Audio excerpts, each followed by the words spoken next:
e Ele está neste lugar. Amém? Eu pediria que você abrisse a sua Bíblia nesta noite, no Evangelho de Jesus Cristo, segundo escreveu João, no capítulo de número 7, e no versículo, a partir do versículo de número 45. João, no capítulo 7, e no versículo de número 45. João é o Evangelho de João, no capítulo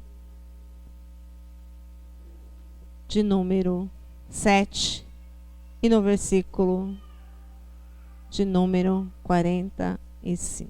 Amém?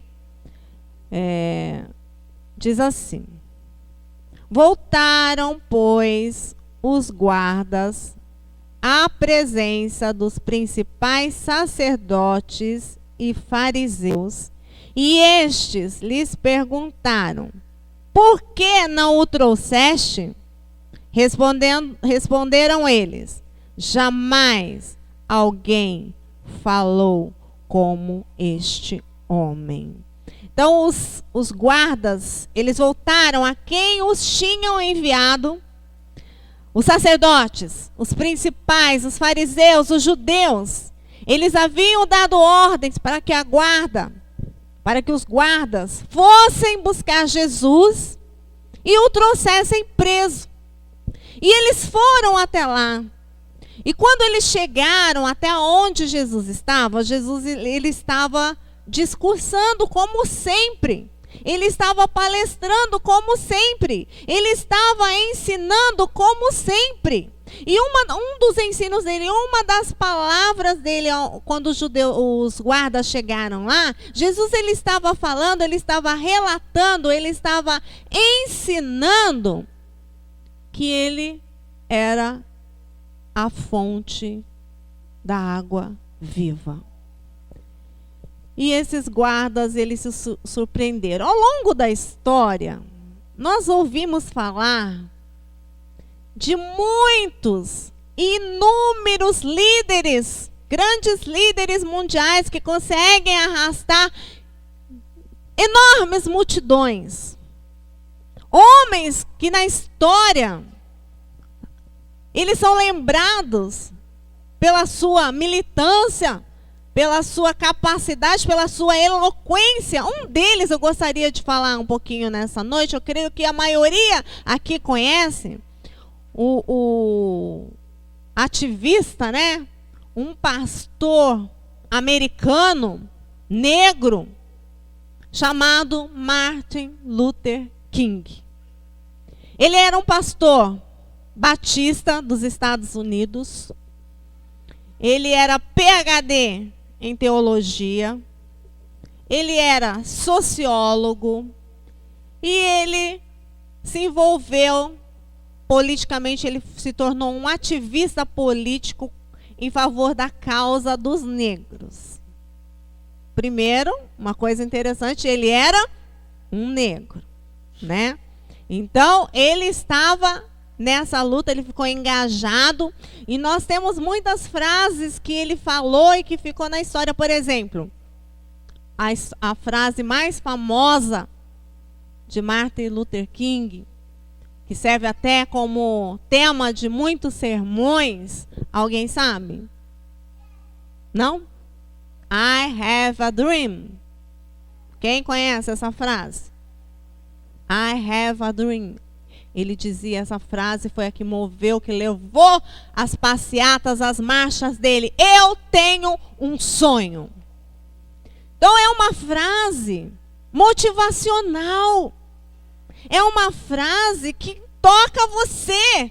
Quando eu falo para você, eu tenho um sonho e faço com que você entre no meu sonho e nós vamos marchar em prol de uma causa social que no caso dele era lutar contra a desigualdade racial nos Estados Unidos.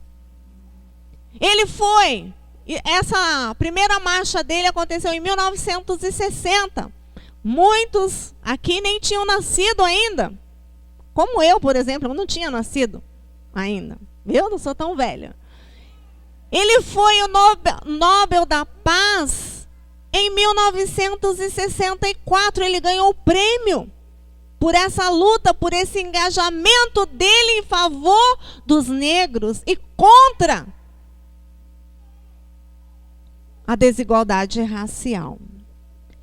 Mas, infelizmente, em 1968, ele foi assassinado por conta disso. Uma outra frase dele que eu gostaria de falar para vocês, uma outra frase famosa, ele disse assim: o que mais me preocupa não é o grito dos corruptos, dos sem caráter, dos desonestos, mas o silêncio dos bons. Então ele dizia que o que mais preocupava ele era essa questão, que os bons, as pessoas que tinham, que estavam com a verdade, que se calavam. As pessoas que tinham caráter se calavam.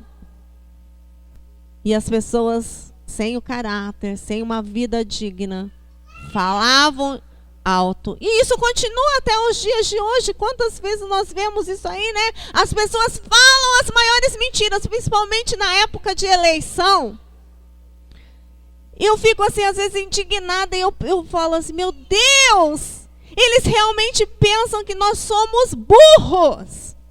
Mas eles falam as maiores mentiras, os maiores enganos, como se fossem a mais pura verdade. O mentiroso também é assim, você já viu? Primeiro o mentiroso, ele se convence da mentira, e aí depois ele convence você. Eu tinha um tio que ele morreu, e a gente costumava falar assim, de que cada 10 palavras que ele falava, 9 era mentira. Mas ele acreditava tanto naquilo, ele acreditava tanto nas coisas, nas invenções que ele falava, que às vezes a minha tia estava perto dele e falava assim para ele: para de mentir isso aí não é verdade. É sim, Ivone, eu não te falei, Ivone. E ainda queria que até ela acreditasse, ela saía de perto. Porque a pessoa, ela tem o dom de se convencer e quer convencer a outros. E muitas vezes convence. Então essa era assim, vamos dizer assim, que essa era a preocupação do Martin Luther King. Uma das, né? Uma outra frase também que eu separei e que ele costumava falar era assim, ó, essa. Se um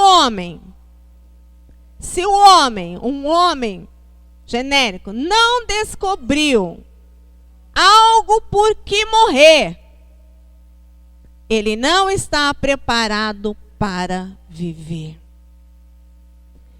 E quando fala morrer, não é se tornar um homem bomba, uma mulher bomba, se explodir, se matar, se suicidar. Não é esse morrer simplesmente, porque esse é muito fácil. É muito fácil, querido, sair deste mundo. É muito fácil nós nos livrarmos das nossas lutas pessoais, das nossas lutas carnais, das nossas dificuldades. Mas morrer, estando vivo, morrer para o mundo, morrer para o pecado, morrer para a carnalidade. Se você não descobriu ainda uma razão por que morrer, você não está preparado para viver. Mas viver aonde? Também não é viver aqui. A Bíblia fala que nós, os cristãos, nós os santos, nós os salvos, nós não morremos. Nós passamos para a vida eterna. E quando esses homens, esses soldados que estavam acostumados, nós estamos ouvindo os ensinos do pastor lá em Atos, e nós vemos que eles contratavam pessoas, de oradores muito bons, Pessoas com habilidade para falar, para enredar a pessoa, para iludir a pessoa, para convencer a pessoa. Eles contratavam homens habilidosos na fala. Então esses soldados, eles estavam acostumados a ouvir pessoas com alto grau de condição de falar, pessoas que tinham uma oratória fascinante, pessoas que eram estudadas para aquilo. Hoje nós temos os advogados, né? Que estudam para falar bem, né? Para discursar bem, para enganar, né? Para iludir os jurados, as pessoas, as testemunhas. Então esses homens também, eles estudavam, eles se preparavam para falar, para ter um poder de convencimento.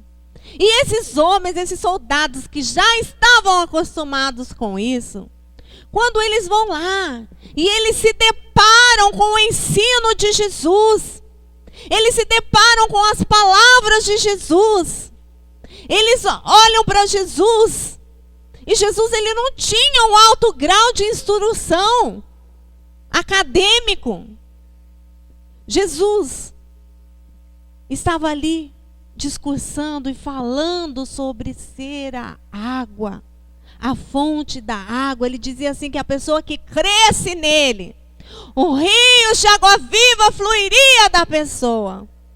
Aqueles soldados, quando eles se deparam com aquele discurso, com aquelas palavras saindo daqueles lábios, sem pecado, cheio da unção, porque Jesus, ele sabia, ele tinha uma razão pelo que morrer, e essa razão é você. Essa razão sou eu. A razão pelo que Jesus disse uma vez assim: a minha vida ninguém toma de mim. Eu a dou, eu espontaneamente a dou. Jesus, ele sabia, ele conhecia, ele tinha um motivo pelo que morrer. E essa razão está nessas cadeiras hoje.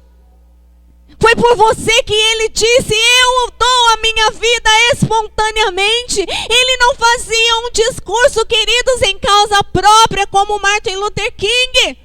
Ele não fazia um discurso meramente social para resolver problemas momentâneos.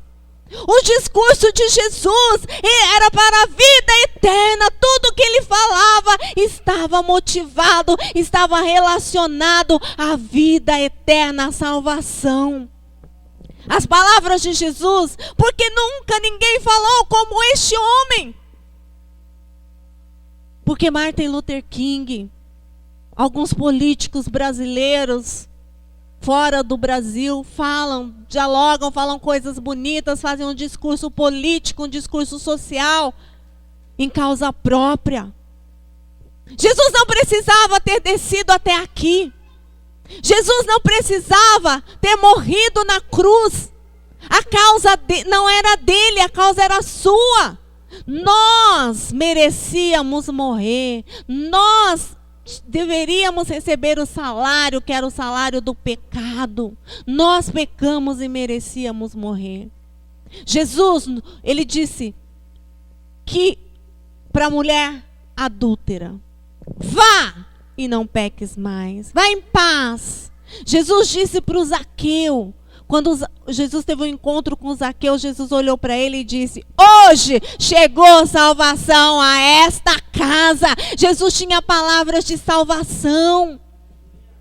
Jesus, quando se encontrou com o cego de Jericó, e Jesus o curou, porque Jesus tinha palavras de cura. Um outro cego que chegou e falou, Jesus olhou para ele e Jesus perguntou: o que queres que eu te faça? E ele disse: que eu veja. E Jesus disse: vê. Jesus tinha palavra de cura, Jesus tinha palavra de libertação. Uma vez, um gadareno endemoniado foi se encontrar com Jesus.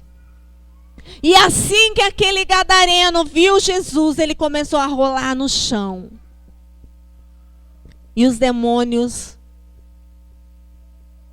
foram expulsos. Aquele homem, ele tinha uma vida totalmente imunda.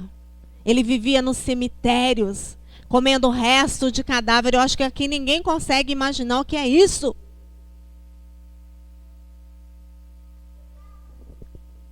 E ele, quando teve o encontro com Jesus, a vida dele mudou.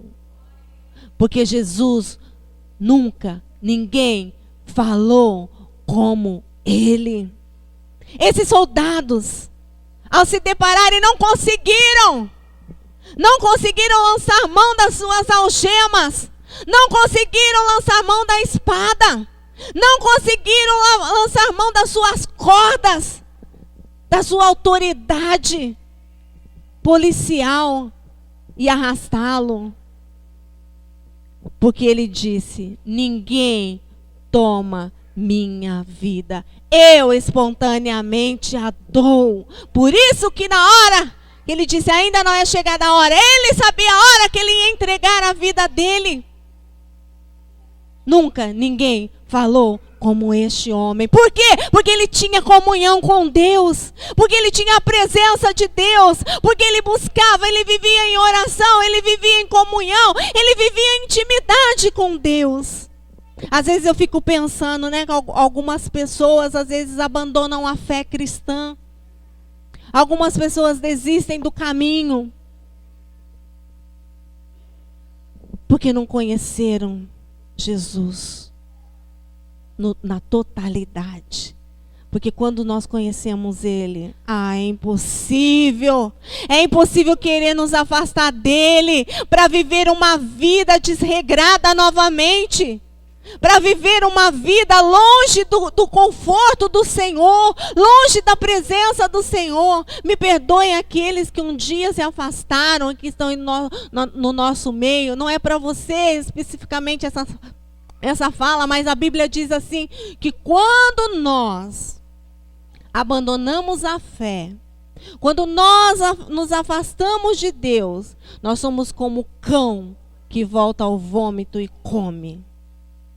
Nós somos como a porca que depois de limpa volta a se revolver na lama. Não sou eu. E essa fala não é para você, não estou julgando você, não estou falando. Eu estou dizendo que quem conhece Jesus não larga. Quem conhece Jesus na intimidade não se afasta dele. Porque nunca ninguém vai falar como ele. Nunca ninguém falou como ele. Nunca ninguém vai falar como ele. Não há palavras, querido, que vai te motivar. Não há palavras, querido, que vai te animar. Não há palavras, querido, que vai te mudar a tua vida. Mas a palavra de Jesus, e nesta noite ele está te dizendo: vem para os meus braços, filho meu. Vem para mim. Vem para o meu conforto. Vem que eu quero te abraçar. Eis que se você crer em mim, diz o Senhor, águas vivas fluirão do teu interior. Você vai ser como uma cachoeira, como um rio transbordando de palavras, de água da vida. Você vai ser como ele, você vai conseguir falar e as pessoas vão ficar impressionadas com a sua fala, porque esse rio vai entrar dentro de você, porque o Espírito Santo vai te encher, porque a palavra do Senhor vai te inundar, vai te transformar, vai te motivar, vai te levar para cima, e você vai ser cheio da presença do Senhor. Você vai ter palavras de vida para as pessoas. A Bíblia diz que a nossa boca pode ter palavra de vida ou palavra de morte. Que nesta noite, cada um de nós aqui tenha palavras de vida ao abrir a nossa boca. Que cada um de nós tenha palavra de restauração ao abrir a nossa boca. Que cada um de nós tenha palavras de salvação ao abrir a nossa boca. Que cada um de nós tenha palavra de libertação ao abrir a nossa boca. Que nesta noite, meu querido, minha querida, você se encha desse homem, você se encha dessa presença, e que as pessoas possam dizer: nunca ninguém falou desta maneira, nunca eu senti tanta presença de Deus na vida de alguém. Mas isso só vai acontecer conosco quando nós nos tornarmos íntimos do Senhor, quando nós nos tornarmos amigos de Deus, quando nós nos tornarmos servos verdadeiros do Senhor, quando nós tivermos uma causa pela qual morrer, e morrer para o mundo, morrer para o pecado, morrer para a falação, morrer para a mentira. Será que você já descobriu uma causa pelo que morrer? Será que você, nesta noite, tem um motivo pelo qual morrer? Martin Luther King disse que se o homem não descobrir um motivo pelo qual morrer, esse homem não serve para viver. Não serve para viver, não tem a vida. Que nessa noite, o que aconteceu com esses soldados, essa impressão sobrenatural, essa impressão fantástica, essa impressão divina possa penetrar no teu coração, querido, possa penetrar na tua mente, possa penetrar na sua vida, e que você queira ser cheio do Senhor, cheio do Espírito Santo, cheio da graça do Senhor, cheio de palavras de sabedoria, cheio de palavras de salvação, cheio do abundante poder de Deus. Que nesta noite você, meu querido, minha querida, seja cheio da unção do Senhor. Amém? Você pode fechar os seus olhos, abaixar a sua cabeça neste momento. Que o Senhor